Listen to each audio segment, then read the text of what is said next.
Hey, hey, hey, Speed. This is crazy. Hey, it's Pete, GCI Turf. Hope you're doing good. This is kind of part of my Keep Growing series where, there's a lot of crap online and in books and all teach you how to grow a company. And I'm not saying that stuff don't work sometimes, but I'm sure a lot of it does. I've read a lot of it myself. But my series that I'm doing, we're trying to do a video about once a week about my real life experience and how I took my company from zero to where it's at now in a pretty short time, and they're real world experiences, and they're personal. They're things that actually happened to me. So I figured it would be fitting that tonight or today, depending on when you're watching, this video would be about how or what does the role of your wife or your spouse play in growing a company. Hear those jets? We're in Virginia Beach and those jets are flying like crazy. Listen. Yeah, boy.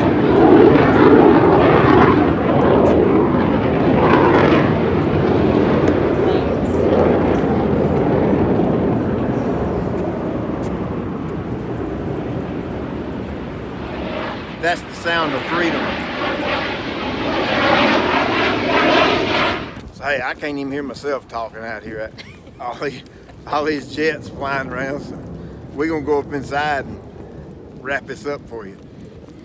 All right, so I had to come inside because we couldn't hear a dang thing because of those jets flying around. Those guys are here. It's a big old base right down the road, and they kind of do those touch and goes and flying circles, practicing landing, so that when we actually have to go to war, we smoke them, right? So they training for all that. So hey, that's what the sound of your freedom sounds like. Now check this out. Back to the marriage. I know you've heard that saying, behind every good man, there's a good woman or a better woman. Well, that's absolutely the truth in my situation. How this directly relates to actually growing your company. When we made the decision, hey, I'm gonna start doing lawn work. I'm gonna start doing yard work. Mowing grass is what we called it. It wasn't a high-end, detailed lawn care company that specifically does these certain things with high-end accounts. When we started, it was not that. I started off just like many of you. I had the little truck, little mower, went out. I would do anything and everything for anybody just to make a dollar. If it had to do with working your yard, I was there. Many nights I would work until dark or past dark. Matter of fact, my first little X-Mark mower that I ever purchased with my own money, I put lights on the thing because I had this trailer park that I used to do, a mow-blow trailer park, and I would go out there and it would be 9 or 10 o'clock and I would be mowing that joker at night with the lights. I'd done anything and everything to do to build up my business to where I could have enough money to hire that first employee. Well, what does that have to do with my wife? Well, the whole time I was doing it, she's sitting at home by herself. Okay, that's the patience of a wife that has to be in your wife, to be patient to do that. Or if you're a lady trying to do the same thing, your husband has to be patient to let you do that stuff. If your marriage has conflict in it, if your marriage has sandpaper in it, there's friction there, it's going to make this growing your company 100 times more difficult.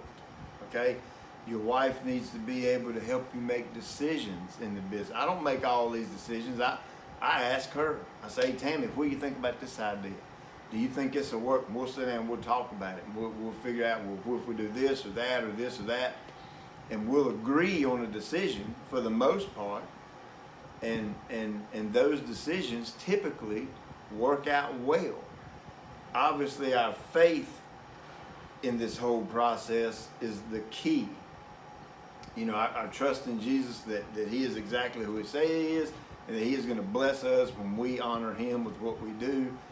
That is what makes our marriage tick the way it ticks, okay? And that's a big deal. There's lots of cool marriages out there that are not faith-based marriages, okay? I have many friends that have awesome marriages that Jesus, they could care less about Jesus. But for us, it's what drives us. It's what motivates us to live the life that we live and to have the marriage that we have is our faith in God. So having a wife that prays for your company, prays for you while you're out working, is I can't even put it into words what that does for growing a business, okay? Prime example. My wife used to work a public job, making about 65 grand a year. Real good job. She was a nurse for a big time insurance company. And we were at the point where I would be up at midnight every night doing invoicing and this and that, and returning emails and all kind of jazz. And she sat me down on the couch one day and she said, I want you to pray about something, Pete. And I was like, what? And she said, I want to quit work. and I looked at her and that was my reaction. I laughed. I said, woman, you make 65 grand a year. You crazy? You can't quit work. Cut that phone off. I know it was. I said, you can't. I can't quit that. You can't quit that job. You make way too much money. And she calmed me. I remember that day like it was yesterday. She calmed me. She said, all I want you to do is pray about it. That's it. So I took 2 or 3 weeks or so, and I actually 2 weeks. I took 2 weeks, and I diligently sought God's favor on this and say, hey God, what do you want me to do? Do you want Tammy to quit her job? Make it very clear and make it very obvious. And he did. It was amazing how he opened up doors that fast for us and made it so obvious. He just said it right there in front of me. So after God made it very clear to me, I went back to Tammy about 2 weeks later and said, all right, quit your job. So we sat down and looked at some things on paper, and you know, God had opened up all these doors and things were happening at a very rapid pace. And we set it up to where at the end of the year, that was it. She was going to quit. And she quit her job. Now, we had one income. That was my income. Did I have an employee at the time? A couple of employees? Maybe 3 or 4. Okay, we had and see, she's helping me right now. She's sitting right over there. She didn't want to be in the camera, and that's fine. We had 3 or 4 employees at the time. And we made that jump, and since that day, where our marriage honored God, we obeyed God. You know, we sought His opinion, sought His guidance, and He said, "Yeah, quit, because I'm going to provide you." See, that was a husband and wife decision. I didn't just say, "Hey, what?"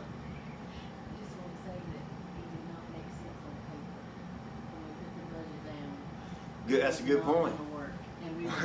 We put stuff on paper. Okay, you know, all this budgeting stuff, you know, of course you got to do that. I do that.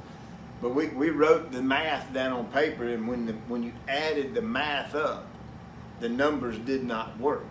Meaning, we can't do this. So this was a joint faith-based effort. leap. Yeah, she had a good word right there, a leap of faith. Saying, God, we're going to trust you that you're right. And man, I'm telling you, we ain't looked back since. We been running 100 miles an hour ever since, straight up hill. You understand what I'm saying? Wide open, growing like crazy. God has honored what he said because we sought him out. We looked for Jesus in this decision in our marriage. So, and that's just one little small, that's a big example. You know, your wife just don't quit her job every day making that kind of money. But she did, and we ain't looked back ever since. So another great example, you know, when God made the man and the woman.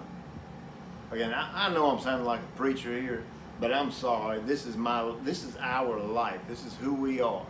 We serve the King of Kings and the Lord of Lords. So almost everything you hear come out of my mouth, if it has to do with our marriage, you're going to get reference to God Almighty, because that's what we do. That's how we live. That's how we roll, like Tammy said.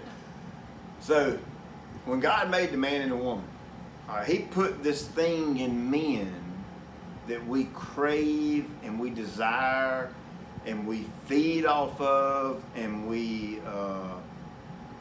it's fuel to make us go. It's called respect.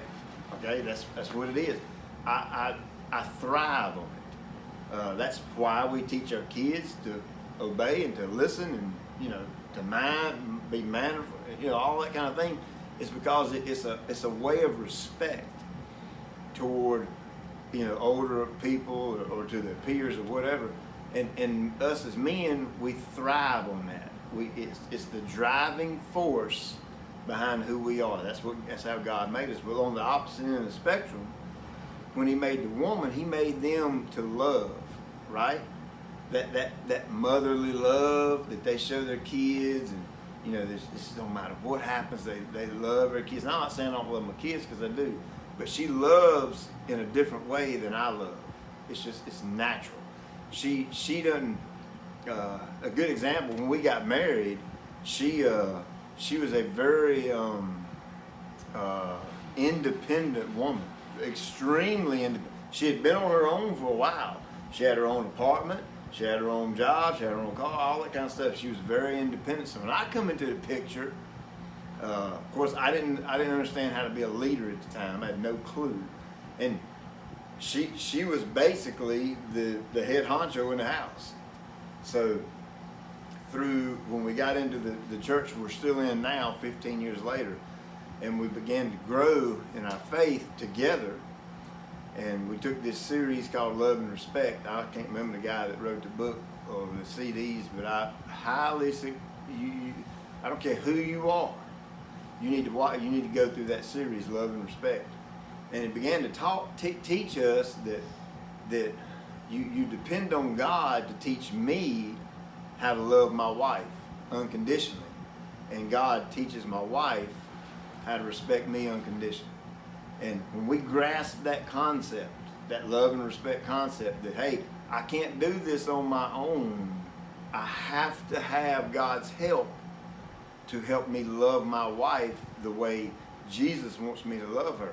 And she has to have God to guide her and help her to respect me as the man of the house, or whatever you want to call it.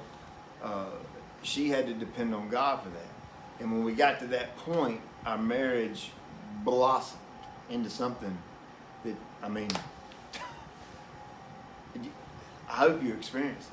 I really do hope you experience it. It's unreal. We're here in Virginia Beach on my 15th wedding anniversary, and my 15th is so much better than my first. It ain't even funny. We've had a blast here. Man, my wife is incredible, absolutely incredible, and her patience with me. She's not a patient person. I'm telling you, by no means is she a patient woman, in no kind of way. And she realizes, we've got this online thing going now, and that's blowing up, and all kind of things are happening. And so she's being patient with me all over, almost just like we're starting over back in the day when I was mowing with headlights on that mower. And, you know, we'll get over this hump, we'll keep on rolling on. But at the end of the day, you know, here's kind of the moral of the video. If your marriage isn't right, and you already know what I'm gonna say at the end of the video, because this is gonna be good. If your marriage isn't right, if there's conflict, it is so incredibly difficult to grow a company. It just is. If I'm focused, because my marriage is so important to me, and the reason it's important to me, and I'm gonna get off on a tangent again because I'm having fun talking about this, because this is a real deal passion for me. The heck with the yard stuff. Okay, this is important stuff. If you don't ever share another video that I make, you share this one with the entire world, because this means more to me than any grass or any turf or any biostimulant or whatever. You can take all that crap and throw it in the trash. This is real deal life stuff. When I stood on that altar at that church, and that pastor was sitting up there, and he said, "Hey, do you take this woman to be your wife?" You know, I said, "I do." That was the words. I didn't say I do until. I didn't say I do unless. I didn't say any of those words. I said I do. That means that I take her as my wife. And see, in the scripture it says, what God brings together, let no man separate. It also made the statement in my wedding day, till death do us part. And see, I was talking to Tammy and I was promising her that, but I was also giving my word to the creator of the universe. That's a big deal. If you're the guy that's getting engaged or getting ready to get married, put God first. Put him right in the middle of your marriage. Husband, wife, man, woman, God, right in the middle. That alone is going to make your business grow. Okay? I know it sounds like a sales pitch for Jesus, and it may be, but I'm just being straight up with you. I'm telling you who I am, who we are as a husband and wife. And you know, when you stand in front of that pastor and you make these commitments to your spouse, you need to honor that. You need to honor that through thick and thin. It says, "To death do you part." That means I'm not leaving her until I'm dead. She's not leaving me until I'm dead. Now, when you grasp this, everything I've said in this little video, when you grasp this and put it all in a neat little bundle, and then you couple that with growing a business, you throw respect and love and patience and tolerance and unconditional support and all these things in a little nice little neat little bundle, and you wrap them up and you call it marriage.